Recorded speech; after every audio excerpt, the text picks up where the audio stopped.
हरे कृष्णा, राधे राधे, जय श्रीमन नारायण। कैसे हैं आप लोग? आशा करती हूँ कि श्री हरि की कृपा आप सभी पर बनी रहे, आप सभी स्वस्थ हो, अच्छे हो। इसी कामना के साथ आज हम सुनेंगे ज्येष्ठ मास महात्म अध्याय 29 और 23। तो चलिए मन में श्री हरि का ध्यान करते हुए कथा को सुनते हैं। ऋषि लोग कहने लगे कि हे स्कंद जी, ज्येष्ठ मास में स्नान दान का महत्व, श्रवण तथा पुराण पूजन का फल विस्तार पूर्वक कहिए कि ज्येष्ठ मास के महीने में स्नान का क्या महत्व है। स्कंद जी बोले कि हे ऋषियों, आप सब लोग जिस स्नान के फल का श्रवण करें, जिसके श्रवण मात्र से मनुष्य तीनों लोकों में तीनों पापों से मुक्त हो जाता है, जो प्राणी वृष सूर्य ने ज्येष्ठ मास होने पर मैं प्रातः काल ज्येष्ठ स्नान करूँगा ऐसा संकल्प कर जल में स्नान के नियमित प्रवेश करता है और प्रतिदिन सूर्य उदय होने से पहले ज्येष्ठ मास में स्नान करता है, उसे पहले कहे गए तीनों प्रकार के पाप नष्ट हो जाते हैं। सूर्य उदय के पूर्व ज्येष्ठ स्नान करना चाहिए। ज्येष्ठ मास में सूर्य उदय से लेकर आधा पहर पर्याप्त, जहाँ कहीं भी जल में गए गंगा आदि सभी तीर्थवास करते हैं, इसीलिए सूर्य उदय से लेकर आधा पहर के पूर्व स्नान कर लेना चाहिए। ज्येष्ठ महीने में यह बहुत महत्वपूर्ण है। आधा पहर के पश्चात स्नानहीन देव से जनों को वह तीर्थ श्राप देते हैं, इसीलिए ज्येष्ठ मास में ज्येष्ठ जनों को स्नान कराना चाहिए। आप तो स्नान करें ही, परंतु आपके जो ज्येष्ठ है, माता पिता, अंकल आंटी, दादा दादी, सभी को भी आप स्नान करा सकते हैं। ईर्ष्या, धन, लोभ, सेवा, हठ, लोक संवाद, नियमित स्वेच्छता, पाखंड, सुख, लिप्सा आदि किसी भी उपाय से ज्येष्ठ मास का स्नान नहीं करना चाहिए। मन को एकदम पवित्र और साफ करके स्नान करना चाहिए, परंतु कलयुग में पाप अधिक होने के कारण ज्येष्ठ स्नान अति दुर्लभ होगा। ज्येष्ठ मास स्नान के श्रेष्ठ फल से डरकर यमराज ने इसको गुप्त करने के नियमित भगवान से प्रार्थना की और विष्णु जी की आज्ञा से इसको गुप्त कर दिया, ताकि कोई ज्येष्ठ मास के स्नान मात्र का वर्णन न जान सके। इस ज्येष्ठ मास में स्वच्छ कर्म करने वाले को विघ्न प्राप्त होता है। इतनी कथा सुनकर ऋषि लोग कहने लगे कि हे स्कंद जी, ऐसा क्यों? जो लोग पूजा पाठ करते हैं उन्हें विघ्न प्राप्त होता है, परंतु जो पूजा पाठ नहीं करते उन्हें नहीं प्राप्त होता। यमराज ने इस मास महात्म को गुप्त क्यों कर दिया? ज्येष्ठ में पुण्य कर्म करने के कार्य में विघ्न क्यों करते हैं? आखिर इसका क्या कारण है? हे स्कंद जी, हमारी यह सब सुनने की इच्छा है, सो आप हमसे कहिए। स्कंद जी बोले कि इस विषय में मैं तुम्हें एक इतिहास कहता हूँ, जिसके श्रवण मास से तुम्हारे सब पाप दूर हो जाएंगे, सभी संदेह दूर हो जाएंगे। प्रथम महिषामतीपुर में कनक नाम का ब्राह्मण रहता था। वह बहुत ही पूजा पाठ करने वाला था। वह कृषि कर्म को करने वाला और नित्य क्रय विक्रय किया करता था और भी अनंत व्यवसाय से अपने कुटुंब का उद्धारपूर्ण करता था। उसका यह प्रतिदिन का नियम था। इस पर भी उस दुरात्मा कुटुंबी को तृप्ति न हुई और उसने उदरपूर्ति नियमित मार्ग में पार्थिकों का वध करना आरंभ कर दिया। फिर भी उसको तृप्ति नहीं हुई। उसने द्विजा धाम में चोरी करना भी आरंभ कर दिया। इसी प्रकार वह नीच ब्राह्मण महिषमतीपुरी में रहता हुआ इस प्रकार के कर्मों को किया करता था। ज्येष्ठ का महीना था और सभी गलत कार्यों को वह किया करता था। चोरी चकारी यह तो उसके नियम बन गए थे। एक दिन उसको चोरी करते हुए देखकर ग्रामवासियों ने उसको पकड़ लिया और उसे बांधकर खूब मारा और फिर उसे ग्राम से निकाल दिया। इतना मारने के बावजूद भी उस पर कुछ असर न हुआ। कुछ दिनों तक वह ग्राम के पास ही वन में जाकर रहने लगा और रात्रि को घर में आकर पुनः वन में चला जाता और वह वन में पशुओं का वध करके वह निर्दयी उनको खा जाता था। यह कर्म करते हुए उसको बहुत दिन बीत गए। इसके पश्चात जब एक समय ज्येष्ठ मास आया, तब वह अनग ब्राह्मण अर्धरात्रि के समय वन से ग्राम में आकर वस्त्र तथा अलंकार की चोरी करने लगा और पुनः वह वन में चला जाता था। मार्ग में नदी को देखकर उसे तैरकर पार किया करता था। इस तरह अज्ञातवश उस ब्राह्मण ने प्रातःकाल का स्नान कर लिया। ज्येष्ठ का महीना था और प्रातःकाल स्नान का उसका यह नियम बन गया था और प्रतिदिन वह इसी प्रकार से रात्रि को ग्राम में आकर चोरी करता और चोरी का धन लेकर प्रातः समय नदी में स्नान करता हुआ वन में चला जाता।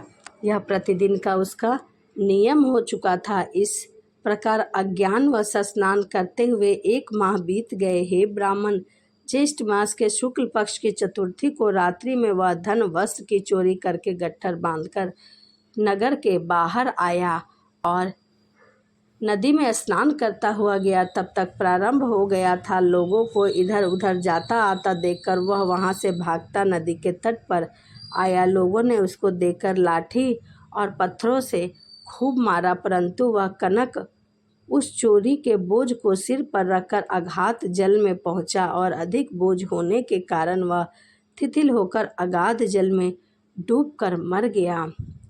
उस कनक के लिए सूर्य के समान उस कनक को अगाध जल में डूबते हुए देखकर यह क्या हुआ करते हुए सभी लोग इधर उधर दौड़ने लगे।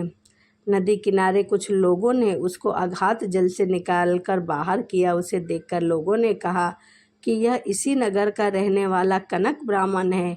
हम लोगों ने इसको कई बार चोरी करके इधर से उधर आते जाते देखा है। उसी क्षण वह कनक ब्राह्मण उत्तम रूप को प्राप्त करके विमान के सहित दूतों को देखकर वह दिव्य पुरुष कहने लगा कि हे दूत, यह विमान बैकुंठ से यहाँ किस पुण्य के प्रभाव से आया है?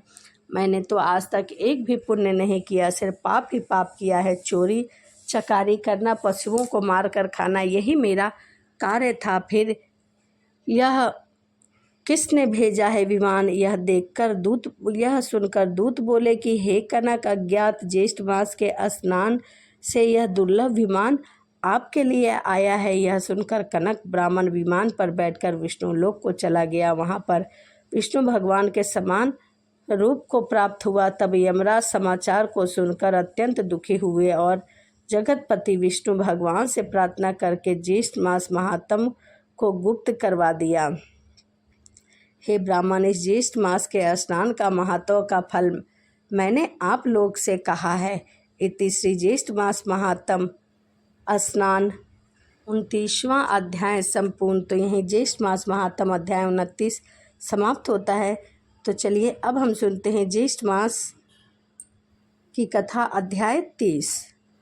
स्कंद जी कहने लगे कि हे ऋषि, जो फल ज्येष्ठ मास के महात्म को श्रवण करने से प्राप्त होगा वह मैं तुमसे कहता हूँ। वह फल 100 यज्ञों के करने से भी प्राप्त नहीं होता जो ज्येष्ठ मास के सुनने मात्र से प्राप्त होता है। समस्त दान देने में, समस्त तीर्थों में स्नान करने में, सभी जप तप यज्ञ में जो फल मिलता है वही फल ज्येष्ठ मास के महात्म को सुनने मात्र से मिलता है। स्नान का क्या फल है वह तो मैंने तुम्हें बता ही दिया। समस्त महात्म श्रवण करने से मनुष्य पुनः जन्म का भागी नहीं होता। संपूर्ण अथवा आधा, आधे का आधा अथवा चतुर्थयांश का आधा, एक अध्याय आधा, आधा एक श्लोक आधा। श्लोकों में भी जो भक्ति और श्रद्धा से श्रवण करता है उसको अनंत पुण्य की प्राप्ति होती है। ज्येष्ठ मास के महात्म का इतना महत्व बताया गया है कि आधे का आधा भी यदि कोई सुनता है तो उसे किस फल की प्राप्ति होती है। हे द्विज लोगों के स्वच्छ पुण्यवान पुरुषों के पुण्य कार्य में उनके विघ्न पड़ते हैं अथवा विघ्न शांति के लिए मनुष्य को पुण्य करना चाहिए। वह पुण्य कैसे और किस प्रकार से करना चाहिए? यदि स्नान कर्म और महात्म श्रवण कर्म में विघ्न आ जाए तो विघ्न भय से पुण्य कर्म का त्याग न करे, उस कर्म को दूसरे से करा देवे, परंतु उस कर्म को अवश्य करे। बारंबार पुण्य कर्म को करने से विघ्न का नाश होता है। कलयुग में करने के योग्य बहुत कम है, परंतु कलयुग में पुराण श्रवण सबसे श्रेष्ठ माना गया है। गौ हत्यारा, कृतज्ञ, ब्राह्मण हत्यारा, पितृघाती, मातृघाती, मदिरा पीने वाला, कुटुंबी, चोरी, विश्वघात, यह सब पापी कलयुग में पुराण श्रवण से मुक्त हो जाते हैं, ऐसा हमारे शास्त्रों में वर्णित है। पुराण सुनने वाला बालक, वृद्ध, आतुर, सकाम हो या निष्काम, उत्तम, मध्य और अधम सभी को श्रवण करना चाहिए और सुनना चाहिए। स्त्री, शुद्ध और पतित को भी पुराण सुनना चाहिए। इसके सुनने से सर्वदा ही इष्ट फल का प्राप्त होता है। निष्काम, सकाम, आस्था, अनास्था, अस्पर्धा, कपट, अस्पृह सभी लोग पुराण सुनने से अपने मनोरथ को पाते हैं। भक्तिहीन होकर भी पातकी पुराण श्रवण तथा इसको भी सुनने से स्वर्ग को गए। इस विषय में एक पापनाशनी कथा सुनाता हूँ, इसे ध्यानपूर्वक सुनना। इस कथा में किस पुण्य की प्राप्ति का वर्णन किया गया है सो मैं तुमसे कहता हूँ। प्रथम द्वारकापुरी में देव शर्मा नामक एक ब्राह्मण था। ब्राह्मण कर्म से भ्रष्ट और ब्राह्मण सर्वदा प्रेत कर्म और दुष्कर्म किया करता था। इसके पश्चात अपने कुटुंबी के निर्वाह के लिए चोरी का कार्य करना शुरू कर दिया। इसी प्रकार वह उस रमणीय नगर को बहुत दिनों तक वास करते हुए वहाँ बीत गए। उसके पश्चात देवयोग से ज्येष्ठ महीना आ गया। ज्येष्ठ माह में सभी नागरिक ज्येष्ठ स्नान करने का संकल्प लेते हैं। बलिदान आदि तथा पूजा का सामान लेकर प्रतिदिन गोमती में स्नान करने का नियम बनाकर तत्पर स्नान करते हैं। वहां जाकर स्नान आदि करके दूसरे वस्त्र ग्रहण करते हैं और भगवान विष्णु के मंदिर में जाकर वहां पर पूजा पाठ करते हैं, दान पुण्य करते हैं। फिर सभी एकत्रित होकर ज्येष्ठ ब्राह्मणों को व्यासन देकर यथाशक्ति वस्त्र, अलंकार, सामान आदर पूर्वक व्यास जी को देकर उनका पूजन कर उनका आदर करते हैं। ज्येष्ठ मास पाठ का श्रवण करते हैं, एक दूसरे को ज्येष्ठ मास के महात्म को बताते हैं। इस प्रकार दोपहर वहाँ तक रहते हैं, अपने घर में आते हैं। कुछ दिन बीतने पर वह द्विज धर्म देव शर्मा चोरी करने के नियमित जो सदैव इस कार्य के लिए जाया करता था, कहाँ से चोरी करें। अब तो उसे गांव में सभी लोग जान गए थे। इस चिंता में उसे वहाँ तालाब पर बहुत दिन बीत गए, परंतु उसे चोरी करने का समय नहीं मिला। आज या कल वस्त्र या आभूषण की चोरी करूँगा, इसी विचार में पूर्णवासी के दिन सभी लोग ने उत्साहपूर्वक स्नान आदि कर्म किया, पुराण श्रवण किया और व्यास जी का पूजा किया। सभी ने दान पुण्य किया, परंतु वह ब्राह्मण यही विचार कर रहा था। पूजा करके वस्त्र, आभूषण, द्रव्य, फल फूल, तांबूल आदि उनको अर्पण किए। वहाँ पर धन इच्छा से जो व्यास जी ब्राह्मण को दान किया था, देव शर्मा ने ब्राह्मण का वध करने का निश्चय किया ताकि उसके धन को चुरा ले और देव से प्राप्त इस व्यास की समस्त वस्तुएं चोरी करने में प्राप्त कर लूँगा। ऐसा निश्चय करके स्वयं वहाँ आ गया। व्यास पूजा दिखावे के तौर पर करके पृथ्वी पर गिरकर दंडवत कर नमस्कार किया और बोला कि हे विप्र, मैं अति दीन हूँ, गरीब हूँ, मैं बहुत ही दीन दुखी हूँ, मुझ पर कृपा करें। और उन्हें बार बार प्रणाम करता, आपको अपना शरीर ही अर्पण करता हूँ, क्योंकि मेरे पास आपको भेंट करने के लिए कुछ भी नहीं है। अब मैं आपका दास हूँ, आप यथा सुख मेरी सेवा को ग्रहण करें, मैं यहीं रहकर आपकी सेवा करूँगा। यह बार बार इस प्रकार से ब्राह्मण को कहने लगा। उसने सबसे अधिक बनावटी भक्ति दिखलाई। इसके पश्चात सूर्यास्त होने पर सभी लोग चले गए और वहाँ पर केवल दो ही व्यक्ति रह गए, एक व्यास ब्राह्मण और दूसरा यह धृत देव शर्मा। नदी के किनारे सिर्फ दो ही व्यक्ति थे। हे राजन, इसके पश्चात उस पौराणिक ने सभी सामान एकत्रित करके बड़ा गट्ठर बांध लिया और देव शर्मा के मस्तक पर रख दिया। उस बोझ से सिर नीचा करके बारंबार प्रसन्न होता हुआ व्यास जी के साथ जा रहा था। तालाब के पास पहुंचकर जन समुदाय में घुसकर वह तालाब से उस पार भाग गया, परंतु कुछ दूर जाकर पैर फिसल जाने के कारण जल सहित कुएं में जाकर गिर गया। तब वहां पर बड़ा कोलाहल हुआ और आसपास के बहुत से लोग एकत्रित हो गए, क्योंकि एक तो धन भी दूसरे का था और वह गिर भी गया था।